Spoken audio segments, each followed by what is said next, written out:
Sheikh, if someone has an injury to his private part and that causes its opening to increase, and this causes like his insides to rub with the pads when he puts it on and off, does this render his pads impure, and does it break the wudu? And also, if someone has an injury in his private part, and I'm presuming that he has hemorrhoids or piles or something that are inside the anus, if he uses pads and the discharge comes out and doesn't stop, we first ask Allah for him to be cured and healed.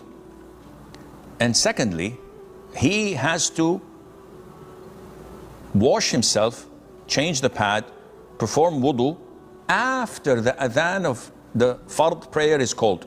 So if it's dhuhr time, 12 o'clock, he doesn't do that. Once the adhan is called at 12:30, he goes and changes pad, washes his private part, and put a new pad. And if his clothes are soiled, underwear or trousers, and he can see evidence of impurity on it, he has to change that or wash it. If not, then by default it's pure. Then he makes wudu, and he can pray dhuhr and the sunnah of dhuhr and read the Quran, regardless of what comes out during that time. It does not impact his wudu.